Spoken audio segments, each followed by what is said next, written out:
Quarta-feira, dia 14 de agosto, Paulo. Mais uma semana cheia de assunto, hein, Paulo? É isso aí. Estamos aqui novamente com o nosso podcast. Tem muito assunto, muito papo. Vamos falar aqui sobre a reunião da federação lá em Rondônia, a região norte. Tem muita pauta aí, muito assunto interessante aí para a gente discutir, Daniel. Muito assunto, e eu fiquei devendo assuntos da semana passada, mas antes da gente começar, vale a pena a gente recordar, seja muito bem-vindo ao Dono do Poço com Daniel Costa e...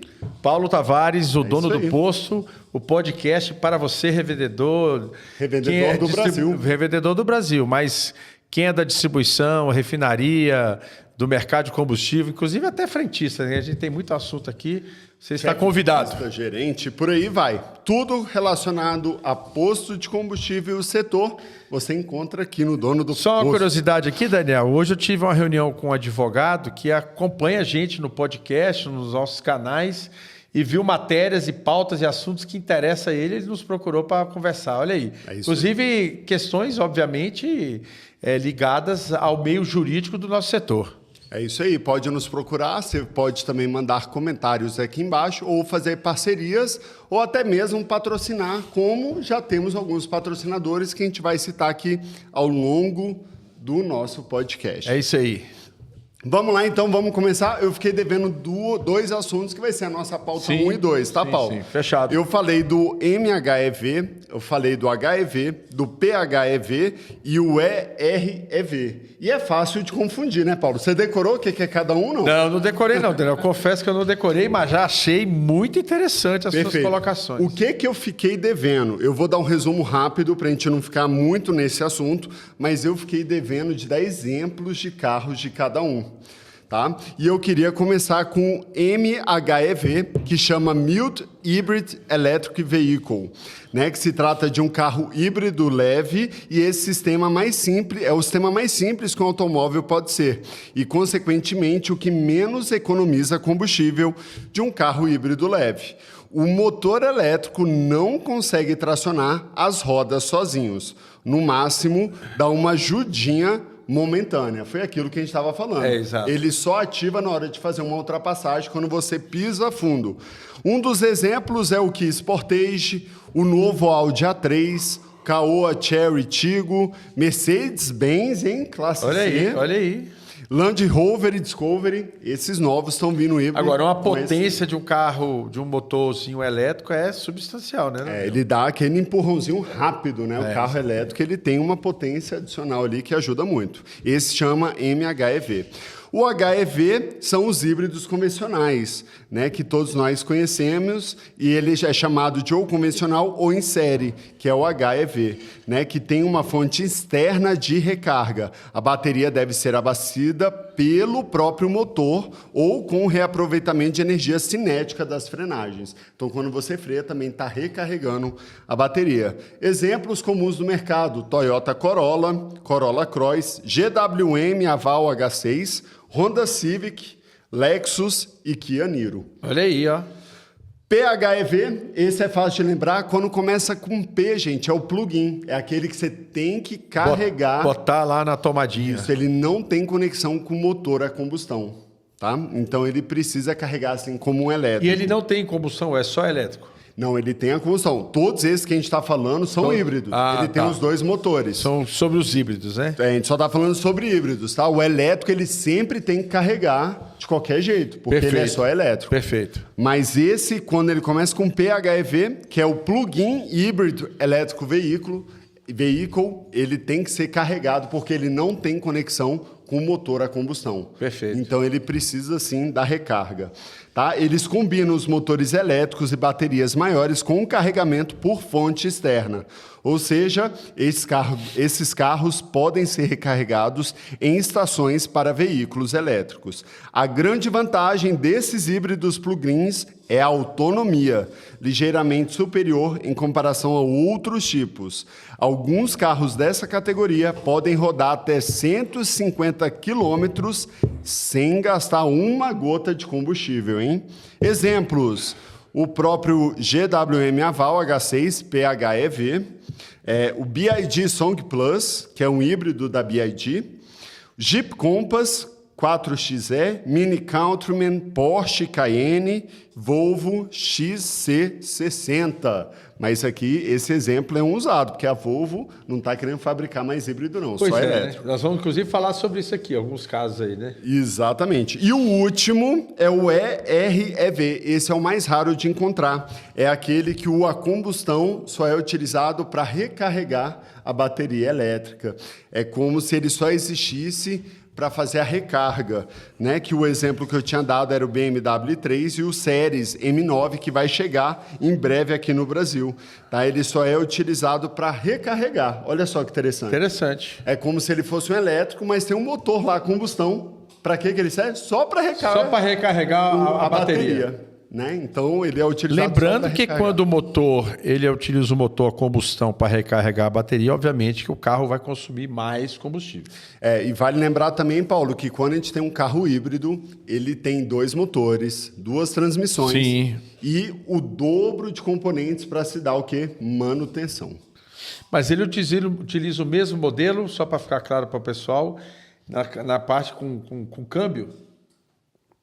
O câmbio do elétrico, ele não é igual ao câmbio de combustão, né? Ele tem fases do câmbio, igualzinho... O elétrico é uma marcha única, né? Então ele não tem essa mudança. Vai só de aceleração. É só aceleração, ele só acelera e freia. Por isso que ele não ultrapassa normalmente 180, 190 km por hora. Entendi. E ele tem um superaquecimento, né?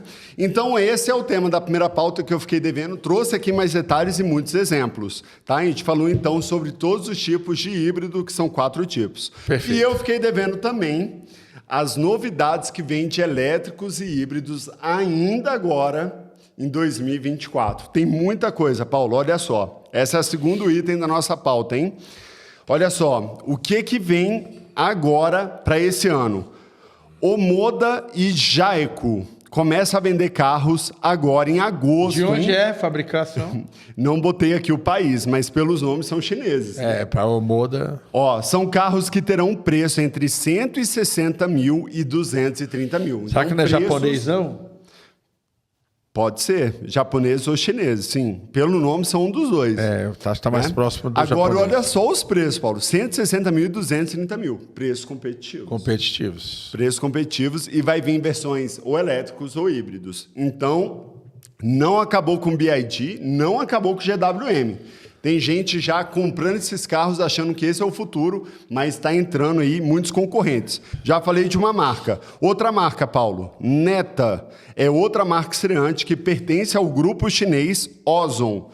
Prevista para esse mês, agosto, começarem também as vendas. Então, já estou falando da segunda marca. Esse caso é chinês. Esse é chinês. Então, já estou falando de 2 marcas que vão começar agora em agosto a vender elétricos e híbridos. Terceira marca é a vez da Zeekr. Esse já é mais famoso. ZEEKR, que iniciará a importação de seus carros de luxo elétricos em setembro, ou seja, mês que vem, custarão de 300 a 500 mil reais. São mais sofisticados? São mais sofisticados, com um excelente custo-benefício e vêm concorrer com as grandes marcas, hein? Depois vem a Geely. A Geely a gente já conhece dos passados, hein? Que também é dona dessa última marca que eu falei, a Zeekr. E Volvo, viu? Ela também é dona da Volvo, que foi anunciada agora para o próximo ano de 2025 no Brasil. Outra marca é a Stellantis, que estreia no Brasil agora, no começo de 2025, com um compacto T3. Vem também o Photon Tunland, que é uma caminhonete, agora para 2025. A Jack Motors começa a sair de 100% dos elétricos e começa a vender agora os híbridos, meu amigo. Olha aí, cara. Estamos falando de 7 fabricantes de veículos invadindo o mercado brasileiro. E você sabe por quê, Paulo? Não, tenho curiosidade, cara. Você sabe por quê que eles estão invadindo aqui? Por que o Brasil? Então vamos lá, temos alguns motivos. Um deles é que eles estão sendo muito rejeitados nos outros países. Tá? Os outros países não estão aceitando bem esse tipo de veículos. Eles procuram países com população alta, né? Que tem aceitação. O Brasil está gostando desse tipo de novidade. Tá? Então eles estão invadindo bem. Outro ponto muito positivo é que tem estados no Brasil com 0% de IPVA, como aqui em Brasília. Esse é fundamental. Até 2026 está garantido 0% de IPVA. E para um carro de 300 a 500 mil, meu amigo, 0% de IPVA é R$9 mil a menos todo ano. Então, é um incentivo e tanto. Show? Show. Finalizamos, então, as duas primeiras... Dívida paga, né, Daniel? Matérias aí, com nomes, com detalhes, é isso aí. Dívida paga. Bora, então, para a terceira seguindo pauta. Aí, é um encontro de revendedores, Daniel. O que aconteceu? Aconteceu o encontro de revendedores no Norte, Roraima. Você estava lá, Paulo? Isso, eu estava lá, porque acontece também a reunião ordinária aí da federação, né? Então, você tem que ir em todas as reuniões. Eu vou em todas, obviamente, porque não só para prestigiar o evento, né? O nosso companheiro lá, o Arildo, presidente do Sindicato de Rondônia, região norte. As três irmãs estavam lá, mas o importante lá, Daniel, é que a gente vê a presença das regionais, cara. As regionais, a Equador, muito forte na região norte, distribuidora, Equador. A Atem também, muito posto embandeirado Atem. Isso. Vamos falar um pouco dessas distribuidoras, Vamos Paulo? falar um pouco. Eu recebi um informativo hoje, né, que foi da ANP, eu acho que foi o sindicato que mandou. Foi o sindicato que mandou. E eu fiquei surpreso com algumas coisas lá, Paulo. Eu não sei se você observou. No crescimento, e cara, a Larco passou a Ali. Opa, um dos pontos era esse. Então vamos lá. O primeiro é a Vibra, já era suspeito, mas tem um ponto aí que me chamou a atenção. Diga aí. A Vibra está em primeiro lugar, ela sempre dominou porque ela tem a maior quantidade de pós no Brasil. Sim. Mas tem um ponto interessante, Paulo. Ela não está perdendo muito para a segunda colocada, que é a Shell, né? Shell. É a Shell aí? É a Shell. A Shell. A Shell está em segundo lugar, que é, na verdade, a gente está falando de Shell, mas, na verdade, é a... Raizen. Na verdade, para ficar claro para as pessoas, né? Abre aí. A Raizen é um grupo econômico que detém a marca Shell. Assim como o grupo Ultra detém a marca Ipiranga. Assim como a Vibra detém a marca BR. Exatamente. Mas olha que interessante. Lembrando que a Vibra, ela está utilizando, ela está com esse nome, mas ela tem ainda o direito de usar o nome Ipiranga ainda por mais 6 anos. Mas o ponto que eu queria destacar, Paulo, olha aqui, tem um número que me chama muita atenção entre a primeira e a segunda. Que é o volume, né? O volume não está tão distante, amigo. Então, o volume hoje é de... A diferença é de poucos milhões. 14.023 metros cúbicos. Que equivale a 2 milhões de litros, a diferença? Exatamente. Cada metro cúbico são 1.000. Então, são 14 milhões de litros, né? De diferença. É muito pouco, Paulo. Não, uma de 14 milhões, a outra de 11 milhões. Então, é muito pouco. É muito pouco, porque a diferença de poços da Vibra para a Shell é muito grande. E da Ipiranga também, que é 11 milhões e 95 mil. E a outra, 11 milhões e 140. O volume da Raizen, de segundo lugar, para a terceira Ipiranga, está muito próximo. Muito próximo. Ou seja, mesmo a Vibra, em primeiro lugar, tem muito mais postos, em termos de volume, não está tão distante assim. Essa é uma análise que foi feita do primeiro semestre de 2024. É isso aí. Exatamente. Isso me chamou muita atenção. E o outro ponto foi o que você citou. O quarto lugar, que sempre foi a Ali, perdeu esse posto. Ele foi para quinto e quem pegou o lugar foi a Larco. A Larco. Aí nós estamos falando de 1,5 milhões de litros, né? Aí já cai bastante. E 1,4 milhões de litros. Agora, é surpreendente o crescimento da Larco, Daniel. Mas o que aconteceu com a Ali, Paulo? Porque me parece que a Ali deu uma reduzida. Hein? Então, é o que eu tenho dito, né? As distribuidoras regionais, nós temos aqui a Atem. A Atem são 1,25 milhões de litros, tá certo? Tem a Royal, tem a Petróleo Sabá, né, que usam muito parecida com a Shell, né? Tem a Ciapetro, que está subindo muito. Tem a Petrobahia, está crescendo muito também, assim... Que é uma rede do Que Sul. é uma rede de postos e tem a distribuidora. Lembrando, mas distribuidora pode ser revendedor? Não pode. Então, mas ela detém a marca, assim como a Shell. São empresas diferentes, porque distribuidor não pode ser revendedor. É do Sul, não é isso, Paulo? É do Sul, né? Tem a Federal Petróleo, tem a Equador, que eu acabei de citar, está em 643 mil metros cúbicos. Vamos fazer o seguinte, Paulo, eu vou disponibilizar aqui embaixo na descrição do nosso podcast também o link para você visualizar esse documento. Tá, e tem uma aqui que chama a Aster. Opa. A Aster é aquela que vinha crescendo muito, mas é a que foi revogada a licença de funcionamento e o direito de comercialização. Ou seja, ela está envolvida naquele processo da COPAP de produtos que supostamente, ninguém está afirmando, todo mundo tem o direito de defesa, aonde a Receita Federal ANP encontrou produtos com problemas, seja de adulteração ou principalmente de trabalhar com sonegação fiscal. Lembrando que quando você comercializa um produto sem imposto, no caso do posto, não é o posto que recolhe o imposto, é a distribuidora ou a refinaria. Quando ela deixa de recolher o imposto e repassa no preço do seu produto, esse imposto é menor, ela consegue fazer uma disputa comercial desigual e desleal. Ou seja, a Aster vai sair desse ranking aí. Provavelmente ela vai sair porque ela vai deixar de comercializar.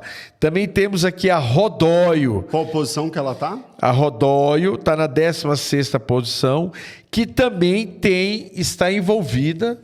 A gente tem que lembrar que existem duas Rodóio. Uma Rodóio do Sul e a Rodóio de um empresário que comprou o direito de uso da marca. Opa. Cresceu muito. Saiu aí de 50 postos para mais de 500 postos. Também está envolvida com um empresário que foi denunciado, né, que tem parte disso daí. Já deve ter perdido a licença de uso de marca, né? Provavelmente, porque a gente sabe que tem compliance nisso daí, né? Mas a gente vai deixar aí esse documento, né, Daniel? Disponível para todo mundo que quiser. Verem. É um documento público, né? Da ANP, sim. E saiu, obviamente... documento oficial da ANP, que vai ficar disponível para todo mundo. Perfeito. E sobre o encontro da Revenda do Norte, lá em Roraima, que você esteve presente, a gente também não pode deixar de falar que quem estava presente era o Webposto. O Webposto estava presente, Ela gente. estava presente lá com o stand. O Webposto é um software e um aplicativo tão interessante e tão bom que está aí já invadindo a região norte. Já vários revendedores já estão... Estive lá no stand deles, sabe? O produto é muito bom, a gente já falou isso aqui. A gente utiliza nos nossos postos. Nós utilizamos, eles já estão aí crescendo na região norte com essa qualidade de produto, de front-end, de facilidade para o revendedor ter acesso e navegar nas suas informações no dia a dia, para a sua tomada de decisão. Decisão, inclusive, de preço para concorrer com o seu concorrente, né? Então é muito interessante, vale a pena quem não conhece, conhecer o Webposto, que começou e já está aí. Eles têm participado praticamente de todas as feiras regionais e vão estar conosco no podcast exclusivo lá na Expo Postos, a maior feira de postos da América Latina, que acontece a cada biênio, e esse ano em setembro estaremos com o Webposto lá. É isso mesmo. Se você está pensando em ter um software de qualidade dentro do seu posto para gerenciar a quantidade de combustível, mudança de preços, né, toda a relação de CRM dos seus clientes, a Webposto é o software adequado para o seu posto, para cuidar agora e do futuro do seu posto. Isso aí. Recomendamos, né, Paulo? Recomendamos bastante, cara. Sempre. Vale a pena você ir atrás, que você vai verificar que é muito diferenciado. Isso aí. Faz diferença para mim e para o resultado do meu posto. Perfeito? Tem mais alguma coisa sobre o encontro lá da Revenda do Norte? Não, então nós tivemos algumas pautas, né? Sempre acontecem as reuniões ordinárias, né? Foi uma presença bem razoável dos presidentes. É muito difícil chegar em Rondônia. Você vê que todo mundo que mora no Nordeste tem que vir para Brasília ou São Paulo para depois subir, né? Brasília é um privilégio porque tem acesso com voo direto a todas as capitais, é óbvio, né? Porque está no centro. E é o segundo maior aeroporto do Brasil. Muita pauta interessante, mas eu queria destacar as regionais, Daniel. Como as regionais são fortes na região norte. Lembrando que hoje, na região norte, 70% do produto praticamente é importado, né? E outro fator importante, nós já citamos aqui, mas vamos citar, já que estamos falando da região norte, a Petrobras está em discussão para recomprar a refinaria que foi vendida lá na região norte. Quem comprou foi a Atem, que é uma das grandes distribuidoras, são 3 irmãos, e parece que está nessa negociação da recompra da Atem. Certo. Quem que está interessada na Atem? A Petrobras. Ela quer recomprar a refinaria, assim como ela já Foi praticamente... em 2020 que ela vendeu? Eu não me lembro a data. Ela praticamente já negociou a recompra da refinaria da Bahia, né? Da Selene, e agora está praticamente encaminhada a compra da região norte também. Teve uma reunião, Paulo, você me fez lembrar uma coisa bem antiga, quando eu era presidente lá do Sindicombustíveis DF. Teve uma reunião que eu representei a FECombustíveis lá no Ministério de Minas e Energia. E eu não sabia por quê, e eu não sei se você sabe, Paulo. Você sabe por que essas distribuidoras cresceram muito no norte? Não.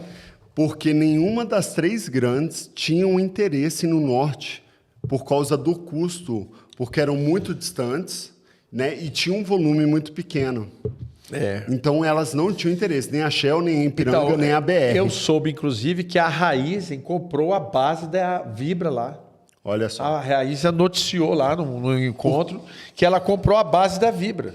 E aí as pequenas começaram a investir lá. Sim. Não valia a pena. As pequenas começaram a investir, só que lá começou a ser vantajoso. Elas cresceram muito e dominaram toda a região. Exatamente. Outro fato importante, gente, é porque lá o transporte não é rodoviário, é fluvial. Pluvial, então... E estão num momento difícil lá, porque a seca desse ano está pior do que a do ano passado. Então, apesar das distribuidoras terem se preparado e armazenado mais volume, mas tem um limite, como o comércio está muito forte lá, uma região vem crescendo muito, o agronegócio vem crescendo muito. Eu tive num posto lá, Daniel, que ele tem 18 baias para atender caminhoneiro. Nossa. 18 baias. Enorme. E a baia tem de 2 veículos, um de cada lado. É um negócio surpreendente. Então, vende muito diesel, obviamente, devido ao agronegócio que vem crescendo muito na região norte. Muito mesmo. Pesadamente. Lá o negócio é vender diesel, né? É, vender diesel. Um posto que vende 5 milhões de litros por mês. Muito bom. Vamos para a próxima pauta? Vamos lá. Eu já incluí aqui uma pauta mais que não estava inclusa, que a gente já falou, que é sobre as distribuidoras do Brasil. É verdade. Né? Já adicionei aqui. Então vamos para a próxima pauta, que é sobre subsídio do combustível dos transportes públicos com impostos. Então, esse é um projeto, eu trouxe essa pauta porque é um projeto muito interessante, né? Que o Congresso Nacional vem fazendo, está na pauta. Eu sempre trago esses projetos novos aí, como o combustível do futuro, que nós vamos falar aqui também. Qual é a ideia, né? Hoje, esse imposto, qual é o imposto que nós estamos falando, gente? É da CID. É mais um imposto que era para ser momentâneo e ficou. Né? Acho que o único que era momentâneo e ficou por muitos anos, que é aquele imposto na conta bancária. Como é que chamava aquele imposto, Daniel? Ah, teve aquele que era micro, né? Era um percentualzinho micro de movimentação. CPMF. E esse acabou caindo. Mas esse era o imposto que era para ser momentâneo, por um momento de crise no Brasil. Ficou durante Foi criado no primeiro governo de Fernando Henrique Cardoso. Tem muita gente que nem sabe que é Fernando Henrique Cardoso. Nós estamos falando de mais de 20 anos para trás, né? 1994. Então, esse imposto ele veio, é a CID, né, um imposto sobre contribuição, no caso de combustíveis, e era para ficar pouco tempo e ficou. E foi ficando, e foi ficando. Então, agora, devido à falta de destinação, vai para muitas coisas, né? Eles estão querendo destinar isso para subsidiar o transporte público, que está tendo cada dia mais um crescimento muito grande das tarifas de transporte público. E isso pesa no empresário. Por que eu acho interessante? Porque hoje, por força da lei, o empresário ele acaba arcando praticamente com 94% do valor dos vale-transporte, do transporte do colaborador. Porque o colaborador é descontado dele apenas 6%, né? Em cima do salário do trabalhador. Como a massa trabalhadora trabalha entre um salário e 2 salários mínimos, o que significa que o empresário acaba pagando pela maior parte, né, do transporte do trabalhador. Ele é obrigado a pagar o transporte do trabalhador, e o trabalhador contribui com 6%. Então, o maior peso é do empresário. Se você tiver um imposto que você não consegue retirar depois de mais de 20 anos, que ele possa subsidiar o transporte desse trabalhador. Isso vai fazer com que o custo do empresário seja menor e aí ele possa baixar um pouco o custo do seu produto que está na venda. Porque quando você vende um produto, você vende um produto para simplesmente cobrir todo o seu custo, todas as suas despesas e ter um lucro. O objetivo é ter lucro. Então, se você conseguir baratear, eu tenho certeza que no nosso mercado, que é muito competitivo até demais, né, Daniel? Às vezes a gente trabalha com preço de bomba praticamente próximo ao preço de custo, né? Ou que não cobre nem o nosso custo. A gente pode um dia fazer uma pauta sobre isso, né? Quanto custa em centavos, já que se ganha o lucro em centavos, um posto de gasolina para cada pauta. Eu prometo trazer isso aqui como pauta numa próximo podcast.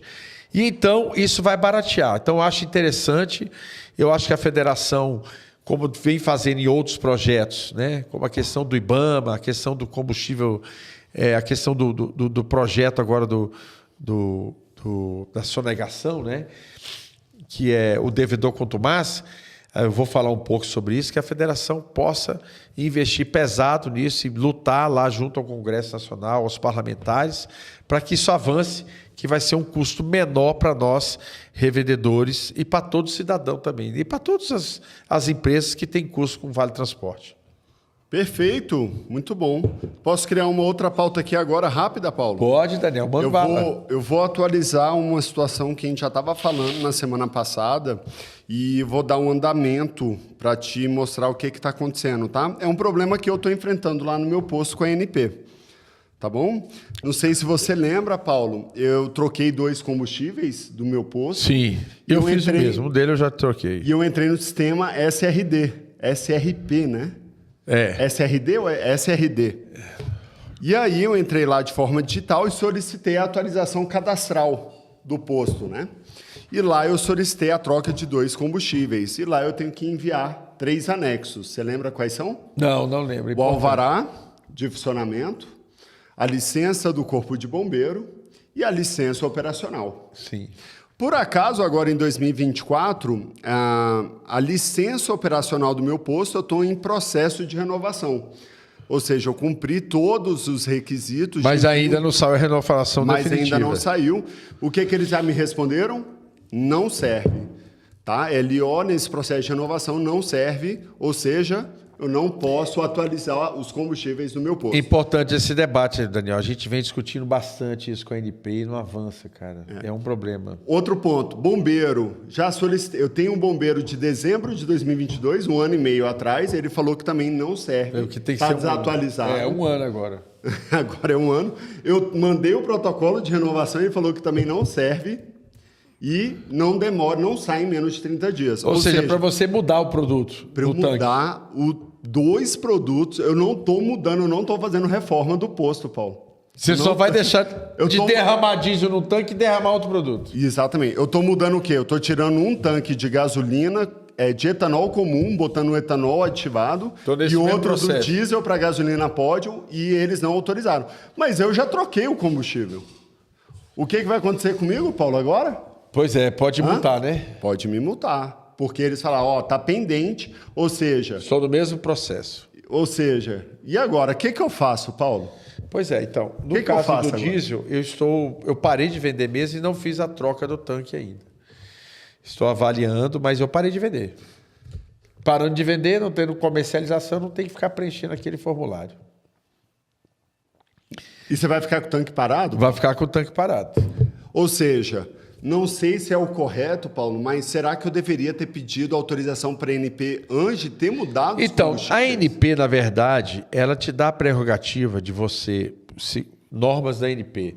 Se você está trocando um tanque de um combustível para outro, você já pode começar a comercializar e tem 30 dias para atualizar. Eu tenho 30 dias para mandar esse documento. Ele está falando que está pendente. Mas eu consigo resolver, Paulo? Não, mas não é só mandar o documento. Você tem 30 dias para fazer a abertura do processo lá para atualizar. Isso, Aí isso que ele te pede. Se vencer os 30 dias, você vai ter que parar de usar o tanque. Exatamente. É o jeito.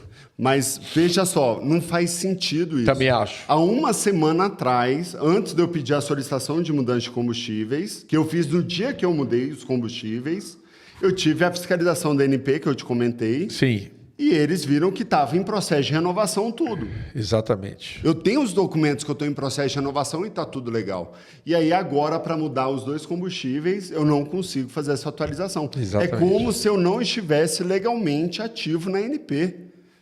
É como se eu não conseguisse renovar essa ativação, que eu já estava ativo. Agora, isso faria sentido, Paulo, se meu posto tivesse fechado para reforma. Mas meu posto está em operação há 18 anos. Pois é, o que não faz sentido, né, Daniel? A gente fica preocupado com isso, porque dificulta muito para o revendedor, né?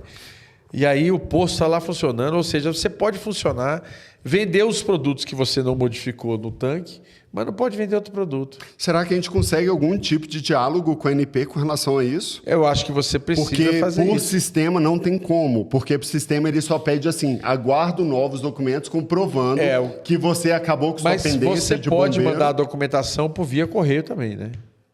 Sim, mas É possível. ele está pedindo só para eu exterminar a pendência. Eu sei que em 30 dias eu não vou conseguir, porque, por exemplo, a renovação ambiental eu já estou há mais de um ano renovando. Eles pediram várias renovações. A minha sugestão é que você, como qualquer outro revendedor, vá direto à ANP tentar resolver isso direto com a ANP. Com quem, Paulo?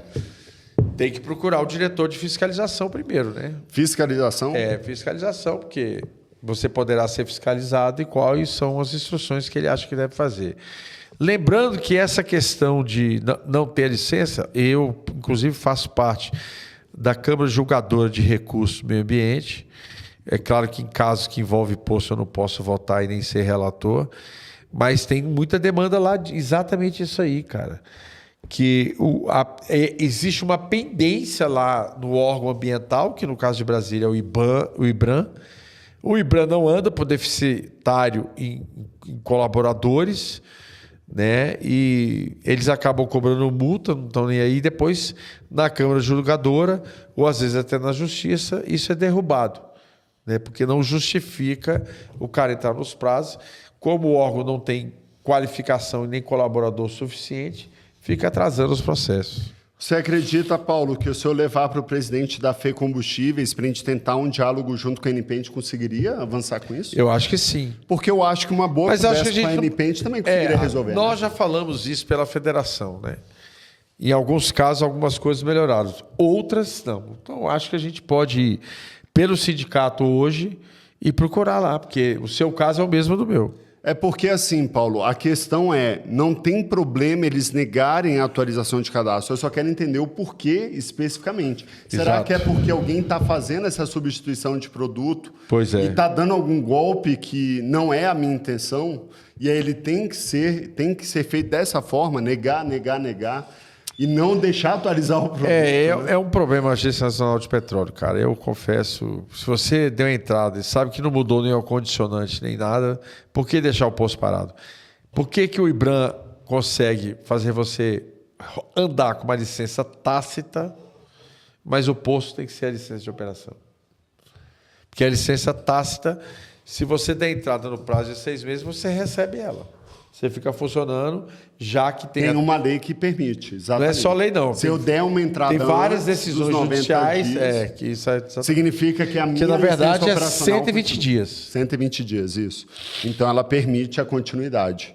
E lá no sistema ele fala que não, que está em aberto, está em pendência. O sistema é uma coisa automática, né, amigo? Não, eu acho que é servidor, no caso, porque demorou sabe quantos dias? 3 dias. Porque ele foi analisar o... Teve análise de documentos, e eu tive que mandar os documentos. E eu mandei protocolo, mandei LO antiga. Entendi. Mandei tudo. Então não foi muito... Foi algum servidor que olhou lá. E a resposta foi de servidor. Você vê que foi uma frase, não foi uma coisa copia e cola. Né? Vamos seguindo. A gente vai dar continuidade sobre isso, tá, Paulo? Vamos ver se a gente consegue resolver isso. Outro item da pauta. Petrobras perde market share. Então, eu acho essa matéria interessante pelo seguinte. A Petrobras ela perdeu pouca coisa. Segundo a presidente da Petrobras, a perda de market share... Quem não sabe o que é market share, gente, é a participação do seu negócio no mercado, né? Suponhamos aqui que a gente estivesse falando de cerveja. Você tem lá a Skol, a Antártica e a Brahma. Então, a venda da Skol é 30%, a Antártica é 40% e a Brahma é mais 30%. Suponha que a Antártica perdeu 5%, então ela caiu para 35% e dividiu igualmente entre as duas. É mais ou menos isso, né? Então, a perda foi pequena. Mas o que significa isso? Tem um fator importante, né? Por que não foi maior?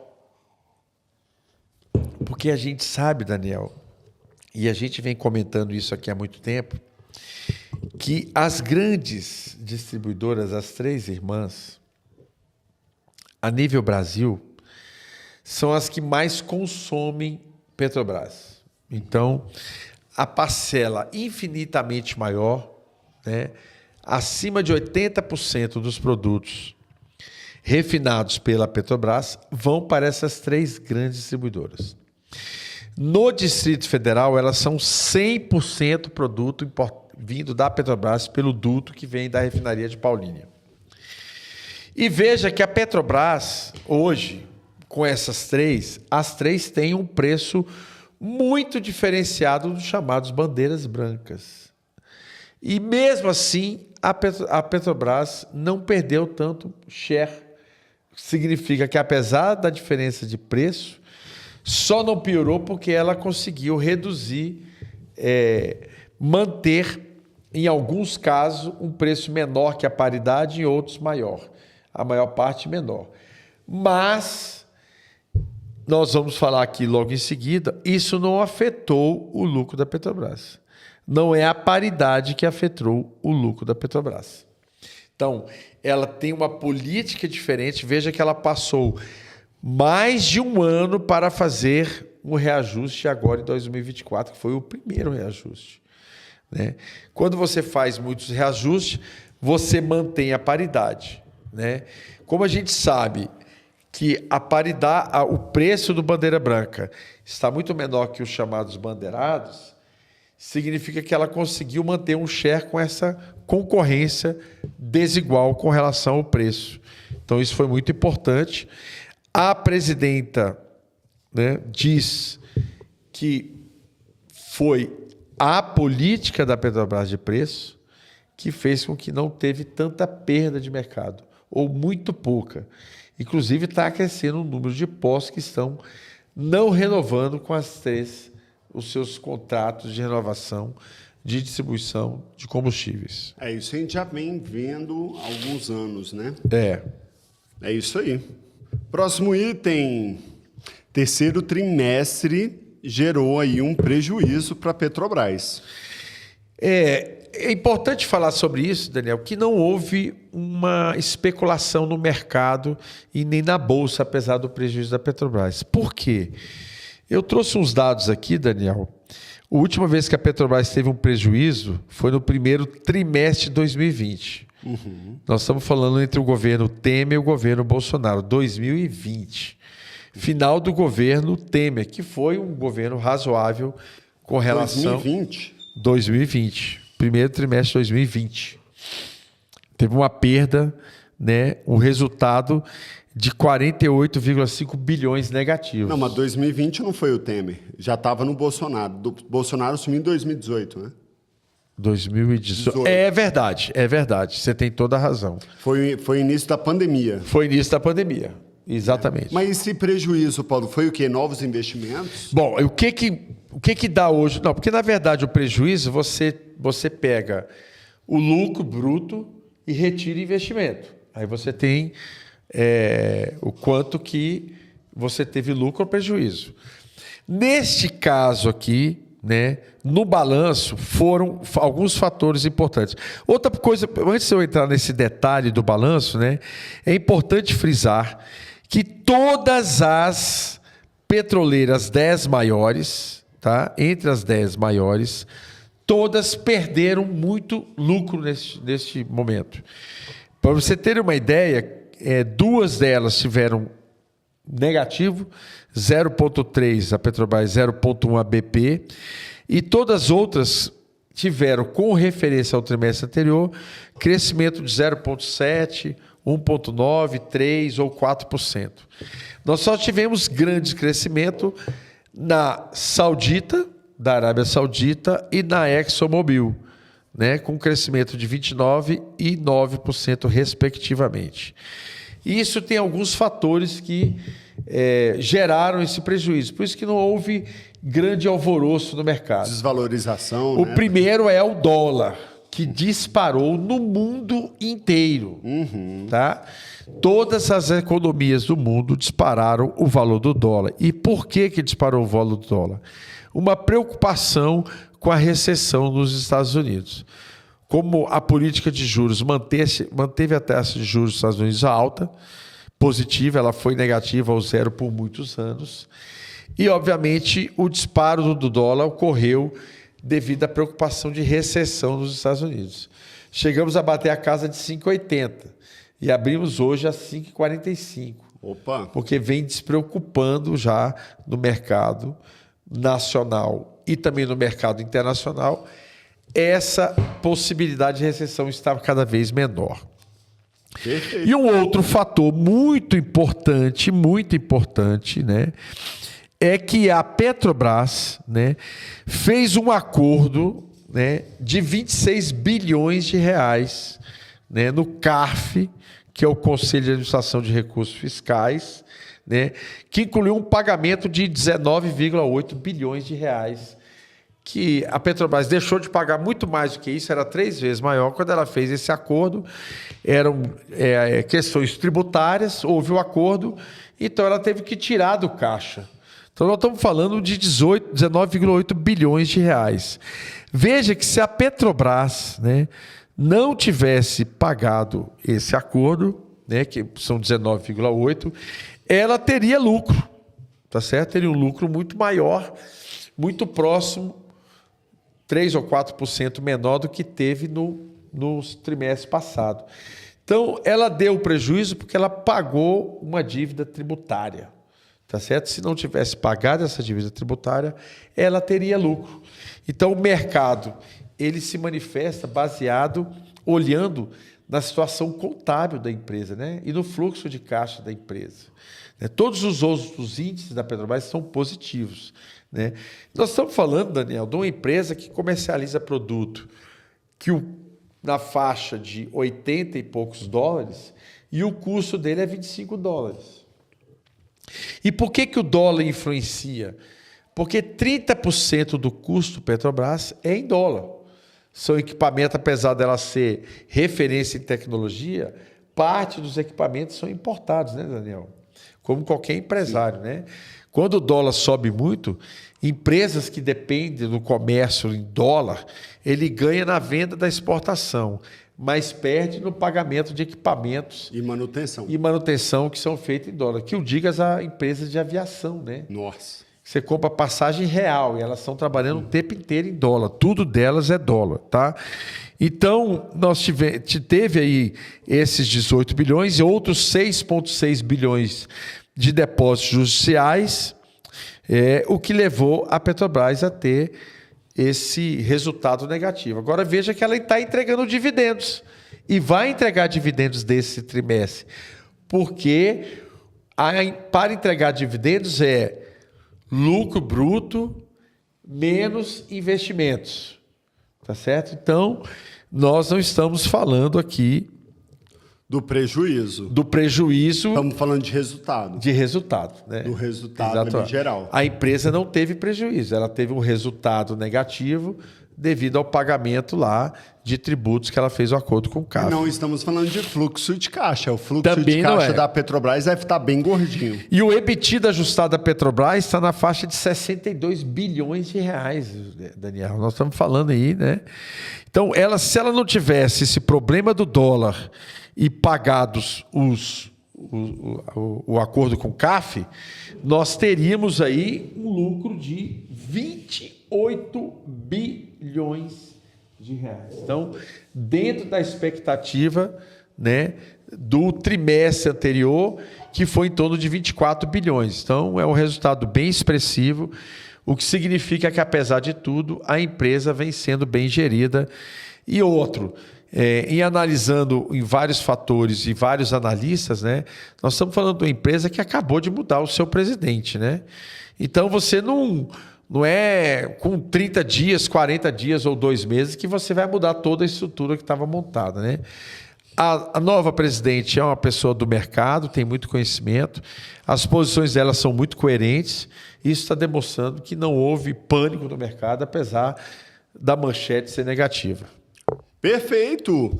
Próxima pauta, inflação, meu amigo.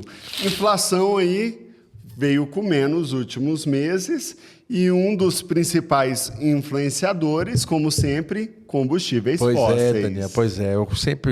A gente trouxe essa pauta aí porque combustível é uma coisa que afeta muito o mercado.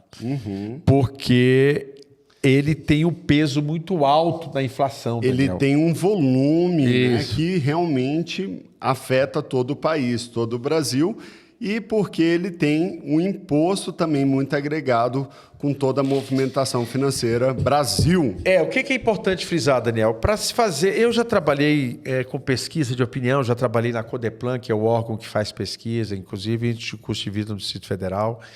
E eu sou estatístico, estudei mestrado em estatística. Alguns produtos eles têm um peso maior no cálculo, porque a influência dele é maior, isso é natural. O combustível ele pesa na formação de preço, porque o Brasil é um país continental. Eu esqueci de falar, para você ter uma ideia, eu vou falar aqui, eu esqueci de falar, na Rondônia, né, Rio Rondônia hoje, eles aumentaram o estoque porque, devido à seca que está maior, os navios que carregavam 3 milhões de toneladas de combustível só vai carregar 1 milhão.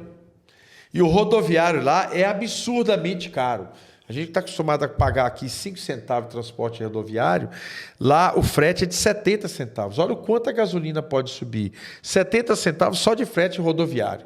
Então ele vem de forma pluvial, pelos rios, né? Mas na seca você não consegue, fica muito mais caro. Você tem um caminhão que você vai encher a metade do caminhão, vai ficar muito mais caro o transporte, porque o combustível que vai gastar é o mesmo. Então o combustível é uma coisa que influencia o preço de tudo, e tudo. E ele tem um peso. Esse cálculo, quem faz é o IBGE, e ele sabe como mensurar o impacto. Então, o combustível tem um impacto muito forte na inflação. Nós já falamos isso em outros podcasts. Então, como o combustível subiu. E subiu por quê, gente?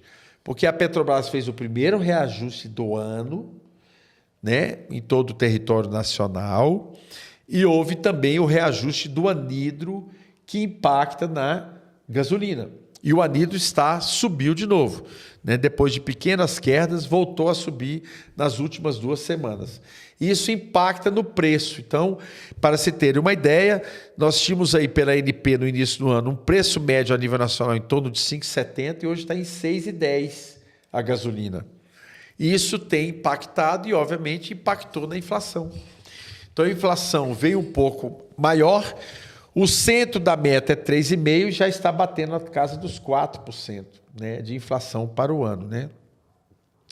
Não à toa, ontem o presidente do Banco Central, num evento que ele estava, chegou a relatar que na próxima reunião do Copom há possibilidade de estudo de aumento da taxa Selic. É a influência do imposto, da inflação. Inflação, é isso aí.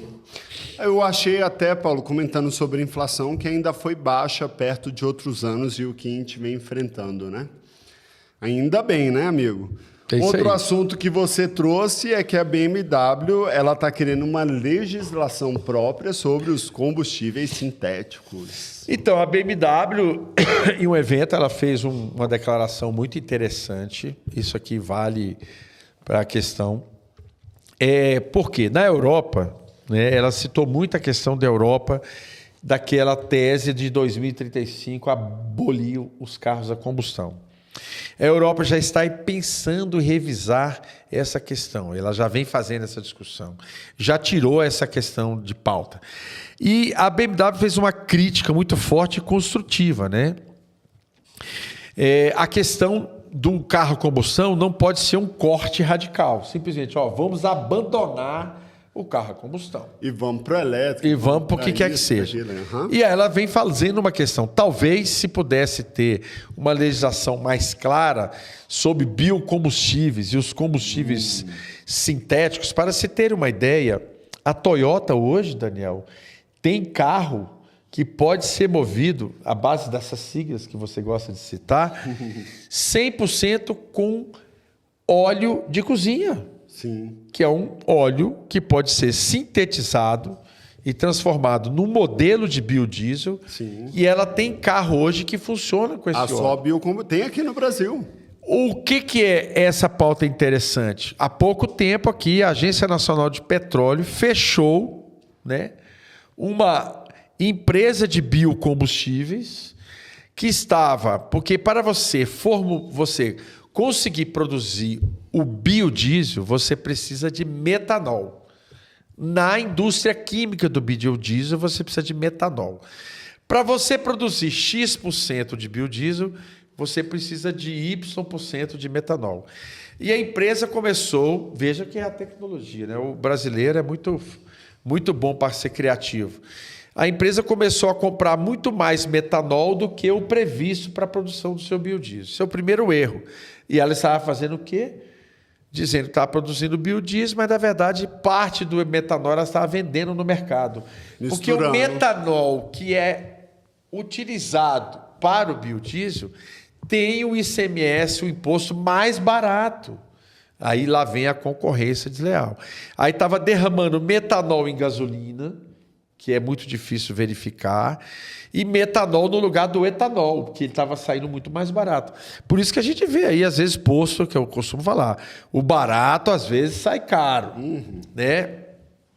E aí, isso influenciou. Então, hoje, a BMW, não sei se você viu a matéria, ela cresceu a sua produção de carro elétrico, que hoje já faz parte de quase 17% da sua produção elétrica. Ela estima chegar daqui a um tempo a 50%. Mas ela acha que precisa ter uma legislação mais clara nesses combustíveis sintéticos, de biocombustíveis, do etanol principalmente também. Né? E futuramente, né, a gente já falou isso aqui, que é o hidrogênio verde. Eu acho mais viável isso daí no futuro. É isso aí. E vale lembrar que lá no Chile existe um estudo e um laboratório específico de combustíveis sintéticos. Sim. E o que está faltando lá é baratear esse combustível. Exatamente. E torná-lo mais barato. Nós falamos aqui no último podcast sobre... A qualidade já conseguiu provar que ela é muito superior que o fóssil. Agora falta baratear. Exatamente. Eu acabei de citar aqui o óleo de cozinha, usado como biodiesel e puro, inclusive. Puro não, óleo não, obviamente, né, gente? Isso. Sintetizar o óleo de cozinha usado, o que é melhor ainda, que é o óleo de cozinha usado, para transformar no biocombustível. Sabe o que eu tenho percebido com esses veículos movidos só a biodiesel, Paulo? Que eles sumiram do mercado, porque existiam vários. Sabe por quê? Por causa da manutenção custosa. Não tem a menor dúvida. A gente sabe disso, né? Nós já falamos isso aqui. Tem um assunto hoje que nós vamos falar sobre isso, né? Que é a questão da manutenção, porque dá muito problema nos equipamentos. Porque o biodiesel ele tem muito mais água do que o diesel, né? Que não tem praticamente água. E forma mais bactérias. Obviamente, por ser bio, né? Então, ele pode ter essa formação. É por isso, inclusive, que... E o próprio custo, né? O próprio biodiesel é mais caro. O biodiesel é mais caro. Isso. Ele, inclusive, encarece o preço do diesel, porque hoje o biodiesel ele é mais caro, o litro do biodiesel é mais caro que o litro do diesel. E por que se coloca cada vez mais? Por questões de políticas públicas, por incentivo à agricultura. Não é só isso, né? O Brasil é um país que é da vanguarda da questão do combustível renovado. Que veio através do etanol na década de 70 e 80. E baixar as emissões de CO2. E o Brasil sempre vem cumprindo seus acordos, diferentemente dos Estados Unidos. De outros países. Que fogem, não cumprem e chutam o pau da barraca. Então o Brasil, ele faz isso e ele acaba, por cumprir sempre, ele ganha muito investimento, Daniel. Né? E geralmente esses combustíveis biodiesel, né, quando não são grandes produtores, são produtores pequenos agricultores familiares, né? Geralmente de cooperativas. Isso também é importante para o país, né? Porque gera emprego para o pessoal de baixa renda. Então, eu achei interessante a BMW trazer essa pauta, porque uma das formas é legalizar e ter uma legislação mais transparente, que é o caso do nosso projeto de lei do combustível do futuro, que nós vamos falar aqui daqui a pouco. Perfeito, vamos para a próxima pauta, que é petróleo sobe com recessão menor nos Estados Unidos. Então, a gente já citou um pouquinho, né? Então, para você ter uma ideia, a paridade da Petrobras, há poucos dias, o preço Petrobras chegou a ficar um pouco maior do que o mercado internacional. Ou ficar empatado, porque o barril do petróleo chegou a cair à casa dos $76, apesar do dólar ter subido muito. Mas o petróleo voltou a subir um pouco, e isso vai ser bom para o Brasil. Por quê? O medo da recessão dos Estados Unidos caiu, né? Então não está tão forte como se imaginava. Isso pode haver um lastro aí para a próxima reunião lá do Copom americano, né? Do Federal Reserve, que eles possam baixar um pouco a taxa de juros e amenizar os mercados emergentes, que é o caso do Brasil. O que significa também que o modelo adotado hoje pela Petrobras na sua política de paridade de preço, na minha concepção, está correta. Tá certo? Não prejudicou, não foi o centro do prejuízo da Petrobras, como já citamos aqui. Ou seja, o mercado é volátil, ele tem algumas interferências pontuais que acontecem do mercado mundial. Quando houve o problema da recessão, a Bolsa de Tóquio teve uma queda recorde, você deve ter visto, no Brasil também, mas no dia seguinte ela subiu absurdamente, o dólar despencou, subiu em todo o mundo, chegou a bater a casa dos 5,76 no Brasil e hoje abriu o mercado a 5,40, que já voltou a cair. Então essa pauta é importante, porque demonstra que quando... E outro fator importante, a OPEP, na mesma mão, decidiu não reduzir a produção. Ou seja, a tendência do mercado do petróleo é ficar nessa faixa de $85, $75. Não passar muito daí e ficar por muito tempo. Que tem ficado já há muito tempo. Significa que se o dólar cair no futuro próximo, eu acho que vai cair, é a Petrobras baixar o preço, isso vai ser bom para a gente e bom para a inflação também no Brasil. É isso aí. Você me fez lembrar agora, Paulo, 2007, 2008, quando o petróleo bateu R$130 o barril, hein? $130. Dólares. Mas na pandemia, Daniel, bateu $120. Também bateu. Mas aí não era recorde naquela época. A gente está falando há 16 anos. Foi quando surgiu, né? 16, na época inclusive também na época do militarismo, né? Quando a crise de 60, na década de 60 do petróleo, foi para isso que o Brasil decidiu criar a Petrobras, né? E eu me lembro da especulação nessa época, falavam que ia bater $200. Eu lembro também. Todo mundo citou. Muita gente investiu, hein? E acreditou que ia bater $200. Só que ele despencou. Despencou, exatamente. É isso aí. Então, só para finalizar, Daniel, esse dado é importante porque houve muita especulação, me desculpa, muito falatório, mas se provou desnecessário essa confusão toda, né? E as pessoas às vezes usam para falar das políticas públicas, que está errado isso aqui, está errado ali, que está tudo errado. E o mercado é assim mesmo, né? Ele oscila o tempo inteiro para cima e para baixo. É isso aí. Quem souber do futuro já está rico, né? Quem nos dera, fácil, né? né? Vamos estudar astrofísica aí para ver se sabe do futuro, né? É isso aí. Próximo item, voltando para a ANP, hein? Documentos falsos na ANP, Paulo? Pois é, Daniel, a ANP faz... Esse foi um tema de pauta lá em Rondônia, eu achei interessante trazer aqui, porque o brasileiro é o melhor engenheiro do planeta. Olha o que está acontecendo. Então, a ANP fez questão de... Ela soltou uma nota na imprensa, soltou uma nota no seu site e encaminhou para a federação. Muito revendedor, né?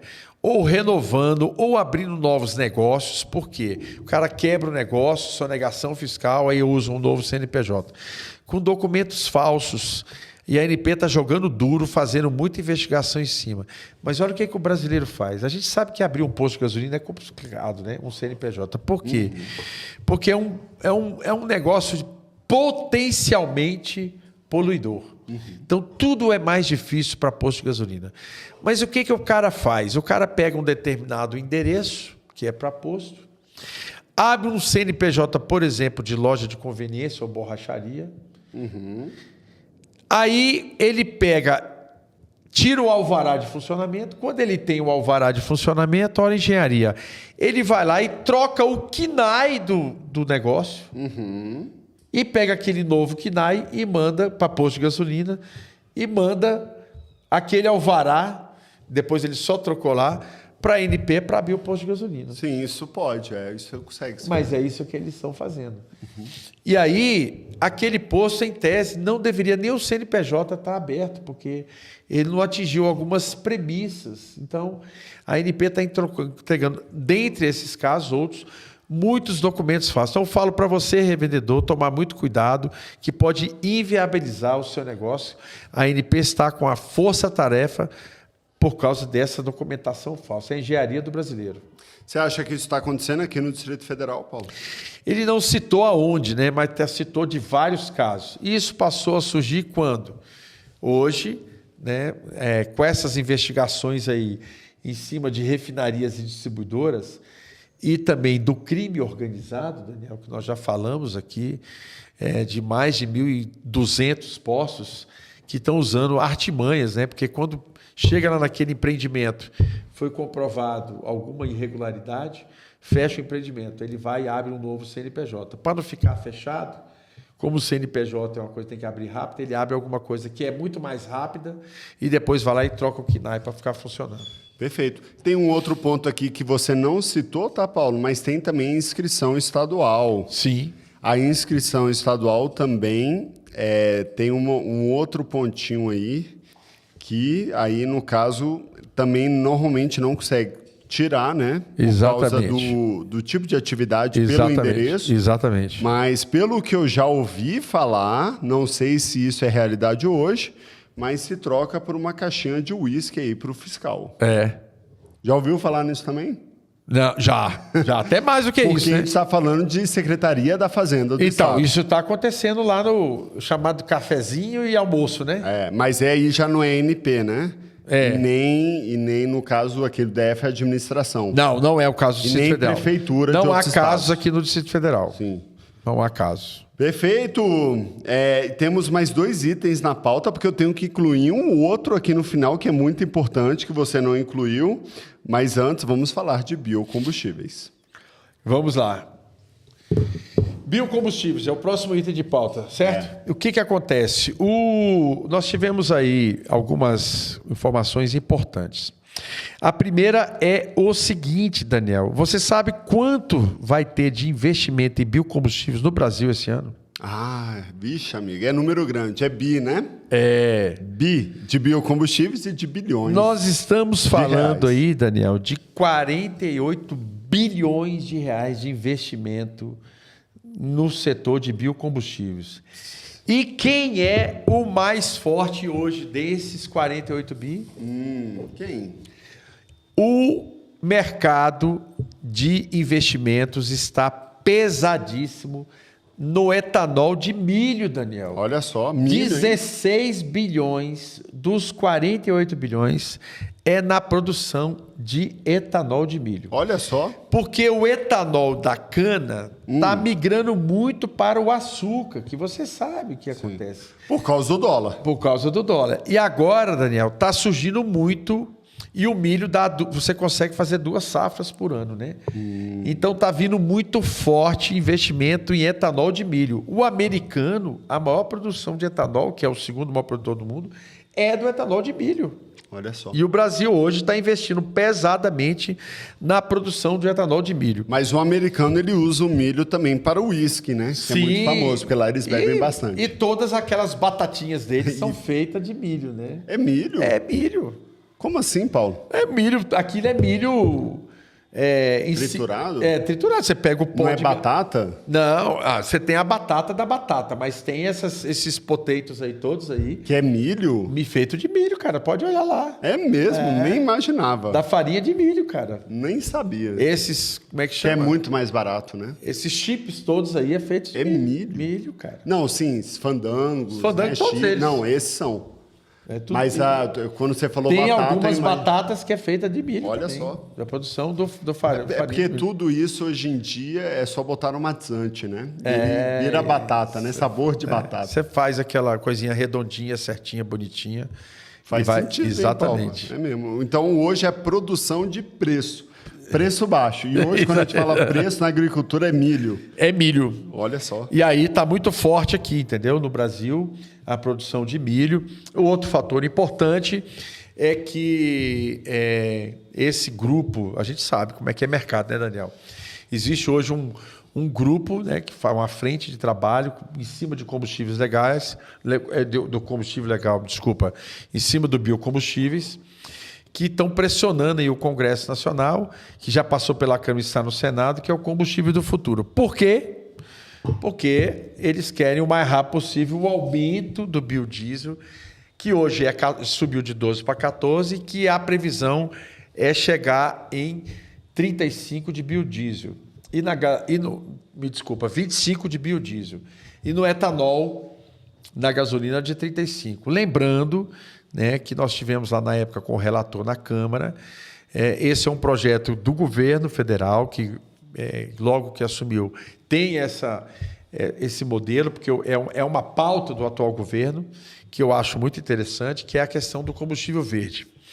E dentro do combustível do futuro, entre outras matérias, né, tem o aumento da participação do etanol na gasolina, que hoje ela é de 27, vai subir para 35, e do biodiesel de 14, que vai subir para 28%. Qual que é a questão aí? Que na época o etanol ele vai passar de acordo com os testes dos veículos, porque tem veículo que vem para o Brasil 100% gasolina. Então, é preciso ter teste e vem sendo feito. Não estamos falando aqui, gente, dos motores que já são flex, tá certo? Porque esse aí já está fácil. E no caso do biodiesel não tinha opção era automaticamente aumentar. Então nós comprovamos lá com vários estudos, né, junto ao relator, que precisava de mais estudos. Por isso, talvez, eu já citei aqui, a ANP decidiu fazer esse estudo dos tanques, para verificar o que o biodiesel está trazendo de impureza ou de geração de bactérias. E o que isso pode estar afetando o motor, para a gente rever modelos de motor. Veja que a Toyota criou um motor que funciona com combustível sintético, feito de óleo de cozinha. Então, precisa melhorar a confecção de motores para que se possa, obviamente, atingir esse patamar de 28% de biodiesel. Os produtores de biodiesel vão ficar felizes, que em grande parte, Daniel, são pequenos produtores, né? Eu conheço, inclusive, conversei com uma revendedora que hoje tem uma produção de biodiesel. Ela montou uma pequena produção perto desses matadouros de animais, que faz o sebo do animal, você consegue fazer biodiesel. Sim. E o presidente do Senado, que é o Pacheco, relatou que nos próximos 2 meses essa pauta vai ser votada no Senado, então poderemos ter aí o PL do combustível do futuro aprovado ainda esse ano. Vamos acompanhar, meu amigo. Vamos acompanhar. Vai influenciar nosso setor, hein? Então, veja só que o anidro, o etanol de milho está vindo forte. E a última pauta, meu amigo, que eu inseri aqui, porque ontem a gente falou um pouquinho dela e por algum motivo você não inseriu, mas eu queria debater rapidamente. Era para inserir, do nosso amigo. A gente vai falar sobre o sancionamento do governador que saiu, né, esses dias, agora em algumas horas, sobre o PPCub, né? O PPCub foi sancionado pelo governador do Distrito Federal. Explica primeiro, Paulo, para quem é revendedor do Brasil, o que é PPCub e por que a gente está falando sobre isso aqui para o Brasil inteiro. Vamos lá. Aliás, isso foi matéria do Jornal Nacional ontem. Olha aí. Jornal Nacional, em Rede Nacional Brasileira. Então, para você entender e revendedor, por que isso é importante. O PPCub, a sigla é Plano de Preservação do Conjunto Urbanístico de Brasília. De Brasília. Então, só serve para a capital do país. Para a capital do país e algumas regiões, como região de Octogonal, Sudoeste, Noroeste, Cruzeiro. Capital do país. A capital e ali o entorno ali. E o CIA, né? Perfeito. Setor de indústria. Então vamos lá, gente. Essa área é uma área tombada Exatamente. Da capital. Tombada pela Unesco. Pela Unesco. E essa área ela é regida de forma diferente do resto do país. Isso. E aqui nessa região existem vários postos de combustíveis que são selecionados a dedo pelo urbanista, que à época, em 1957, Lúcio Costa. Lúcio Costa já faleceu, deixou o projeto lá, só que o mundo vem mudando desde 1957. Esse projeto urbanístico, ele determinou ali onde seria comércio, aonde seria morar residência e onde seria posto. Brasília é o único lugar no mundo que tem duas grandes avenidas, na Asa Norte e Asa Sul, que se interligam, que só tem posto de gasolina. Não tem mais nada. Nada. Você tem um posto de gasolina, como essa placa aqui. Passa um posto de gasolina, Isso aqui é um posto de gasolina. Roda 1 quilômetro, outro posto de gasolina. Em volta do posto só tem jardim e outra avenida. E aí, então, 2 quilômetros ou 3 quilômetros depois, você vai ter outro posto sozinho. Eu acho que a cada 1 quilômetro, Paulo. Eu brinco, um posto, 1 quilômetro, outro eu posto. brinco muito que às vezes eu tenho um entregador e vai entregar Ele pergunta qual é a referência. me deu, que é comum no Brasil inteiro, tá do lado da farmácia tal, do lado não sei o quê, na esquina tal, falou, minha referência é um pé de jaca. Sou eu mesmo, a referência sou eu mesmo. Sou eu mesmo. Eu sou a referência de mim mesmo. Você tem alguma coisa do lado? Eu falei, tem um monte de árvore aqui, se você falar qual é a árvore, né? É porque no teu caso, que está na Asa Norte, não tem, eu ainda tenho. Eu falo, eu tô do lado da estação do metrô 214. É o seu caso, mas a estação tá do outro lado da rua, né? Mas a dá uma referência. Não, mas tem entrada na 200 e na 100 também. Tem então Brasília, que é um eixo cartesiano, por isso que a gente fala 200, 300, 400, que é um eixo cartesiano, né? Um eixo cartesiano pontual, Asa Norte e Asa Sul, e aí tem uma avenida só de postos. E esses postos estavam tombados. E outra curiosidade, estava lá na legislação, né, da norma de gabarito, o tamanho de ocupação só pode ocupar 25% do imóvel, a altura do poço, mas que só poderia funcionar poço de gasolina. Imagina hoje você ter um imóvel que você compra e você só pode ser um posto de gasolina e mais nada. E nem pode ter 2 andares. Aí no... E nem pode ter loja de conveniência. Exato. Então, porque só pode ser poço. E aí no futuro, imagina que você não... Tem aí, o futuro fosse carro elétrico. Não pode. Você não poderia mais. Então, pode vender gás? Não pode. E aí pode ser lava-jato? Não houve pode. Um entendimento entre outras áreas tombadas de Brasília. Brasília você não pode sair construindo viaduto a qualquer momento. Vias uma sobre a outra, que não pode, como acontece em qualquer lugar do país. Você tem uma via, ela fica muito pesada, você levanta e constrói uma via sobre a outra, né? Que a gente chama como a linha vermelha, a linha amarela que tem lá no Rio de Janeiro e outros casos aí. Então a parte é tombada, você não pode construir um prédio maior, menor, nem nada. Então nós conseguimos mudar pelo menos as destinações. E houve aí um apoio do governo, um apoio da FEComércio, a quem eu agradeço, e aí nessa revisão, junto com o IPHAN, que é o Instituto do Patrimônio, né? E também a Secretaria do Patrimônio da União do Governo Federal, que todos são envolvidos, e a área de tombamento. Então houve a sanção. Então mudou, a gente consegue hoje ter novos empreendimentos, né? Uau! E eu queria citar aqui o nosso deputado Tiago Manzoni, que nos recebeu, era o presidente responsável. Era o relator do projeto. Relator, não presidente. Era o relator desse andamento do processo dentro da Câmara. Eu quero fazer um agradecimento a ele aqui, ao Tiago. Tiago. Ele marcou uma reunião urgente com a gente, sentou lá com a gente alguns minutos. Uma única vez. Uma única vez. Ele nos ouviu. E entendeu todas as nossas demandas. Exatamente, colocou todas as demandas que a gente precisava, né, entendendo que seria bom para o setor, seria bom para Brasília, seria bom para todos os colaboradores que estavam dentro do mercado. É um deputado que não nos cobrou nem agradecimento, apesar de a gente já ter agradecido ele, né, Daniel? Exatamente. Porque ele percebeu que era importante. Era importante para a cidade, para Brasília e para todos os colaboradores. Eu admiro parlamentares desse Incrível, incrível. Nos recebeu uma única vez. Uma única vez, nos ouviu. Nos ouviu e já botou a demanda. E ele percebeu que era importante para todos nós e colocou lá e fez todas essas mudanças. Lembrando que a maior parte das mudanças, que era conveniência, lava-jato, troca de óleo, já tinha sido fruto de aceite através do nosso grande Ovidio Maia, que faz parte da FEComércio, Zé Aparecido da FEComércio, que nos ajudou muito junto ao governador Ibanez. Mas nunca tinha sido aprovado. E não, essa parte tinha sido aceita dentro do Complan, né? E não poderia mudar, mas poderia acrescentar. Então, eram pautas importantes, o deputado nos ouviu e imediatamente apresentou e foi aprovada algumas emendas. Outras, poucas, pequenos detalhes foram vetados, mas nós vamos aí tentar, junto com o deputado, em negociação com o governo do Distrito Federal, em alguns casos do veto, é possível rever e derrubar o veto. Perfeito. Então, vamos lá. O que está permitido, Paulo? Então, hoje é permitido, eu encaminhei... Tanto para as 200, 400, 100 e 300. Eu encaminhei um documento para revenda, né? Então, aproveitar aqui esse vídeo, que depois a gente vai passar para revenda. Vamos ser específicos agora. Nós encaminhamos um documento, né?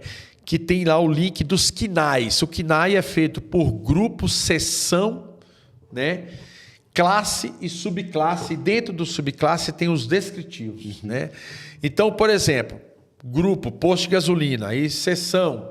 sei lá, venda de combustível. Dentro de venda de combustível, você pode vender gasolina, etanol e diesel, né? Isso já era aprovado. Isso. Então, a gente colocou. Então, hoje você pode vender o gás de cozinha.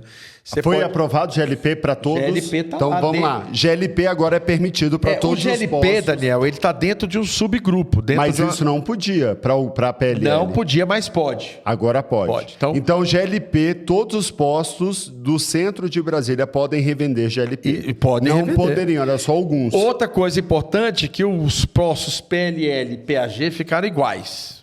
Aliás, PLL que podia, agora PAG também pode. Isso. O que mais? Ficaram iguais, né? Então, nós estamos falando aqui, Daniel, né? Então, vamos lá.